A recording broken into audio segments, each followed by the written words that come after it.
don't do well in exams, they don't do past questions. They don't have questions.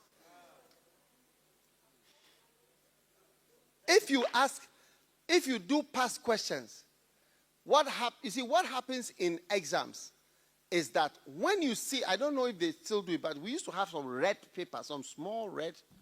It was folded like this. When you open, it's printed. The question 1, 2, then you turn over 3, 4, A level. Yes. Red papers. Are you listening? The first thing that happens in an exam is that when you see the question, you feel like we win. Because you start to have fear as you see the things. You see that, yes, this one there, I'm failing. But when you do past questions, questions upon questions, when you are in the exam room and they bring the paper, it's like something you've been doing in the house many times. So when you look at it, you are used to even the way the questions are asked. A man was driving his car at this velocity speed. He went up a hill by this, that. What is the acceleration?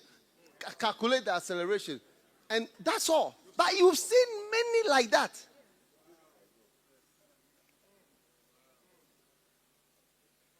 So questions is the first sign of intelligence even in school. Those of you who are students, listen to me. I've never failed any exam as far as I can remember from Form 1 to Upper 6. And the whole of university, I don't remember even one time I failed any exam I was ever referred. Ever. I don't remember. Maybe I was, but I can't remember. No, don't clap because I say I can't remember. I'm not saying I was. I say I can't remember. Yes. But I'm telling everybody here who is in school, if you want to be the first, or you want to be in the first 10, or you want to do well, do you see? I'm telling you, go and look on the first day of the school. Go and look for the past question of that course. Don't wait to the end. When you wait to the end, you panic. Because you learn differently from the question. Every school, what school are you in? Anglo Senior High School. Yeah. So you are going to do what? WASI. Yes. WASI, you will be at the top. If only you go and get the questions now and start answering them now. Why do you one time I met a sister, she told me she's from one of the regions. She said, in our region, when we sit in the exam, they work out the questions for us all the time in our region. We get and they always bomb too.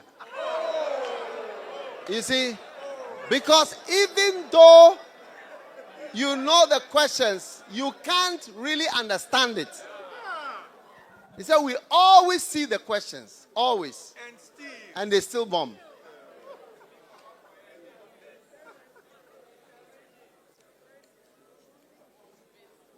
Are you listening? Everybody who is a student, I beg you, listen, because maybe this is only one of the reasons why God brought you here. University, school, everything.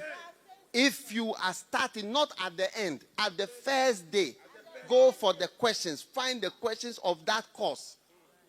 And look at it. And start looking at the questions and answering them. By the time the exam comes. And I can tell you, in the whole Ghana, in our time, there was only one medical school. And they take 50 students. And they interview the whole country for the question. And the first 10 people to be interviewed, first 10, automatic taking. I was in the first 10. I was the 5th person. Yes. I'm not saying you should clap. But I'm explaining to you the credentials that I have to be telling you how to pass exams. Yes. And when I finished medical school, they wrote, the last finalizer, they wrote to me. They said you are in the top whatever, so you don't have to go to the district to do whatever. In my 5th year, which is the final part 1, I won the VALCO prize. The 2 best students. I was given a ticket. I was sent abroad. I was given thousands of pounds. Wow. Oh, yes. As prize. Oh, no, listen to what I'm saying. I'm telling you the credentials that I have to talk about exams. And I'm telling you that people, you are failing because you are not asking questions at the right time. It's the same reason for the spiritual questions. You are not doing well because there are no questions in your mind. Why do I have no money? Why do I have no car? Why do I have... And the answers are in the books.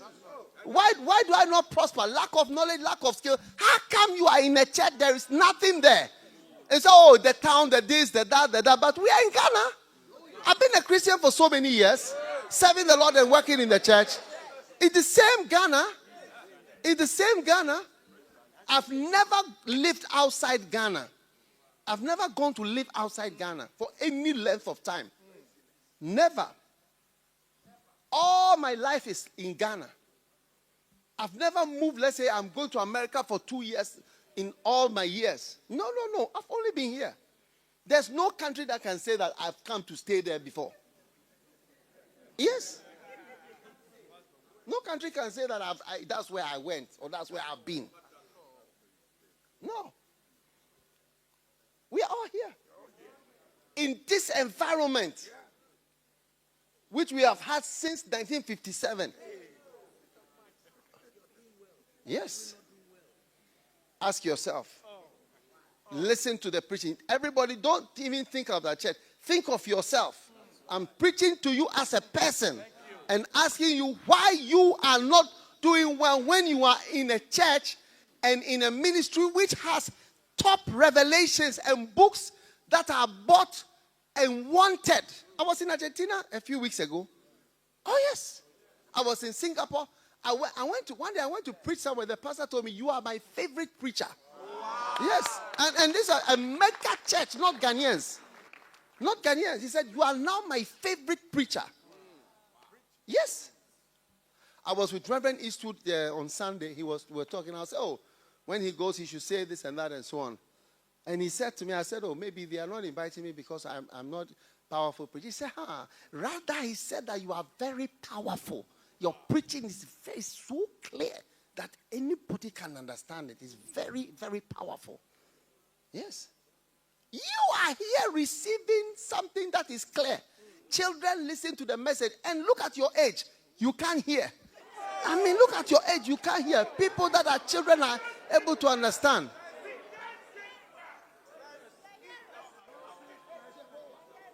If you were blessed by this video, be sure to subscribe to Dag Heward-Mills on YouTube. You can also follow Bishop Dag Heward-Mills on all social media platforms.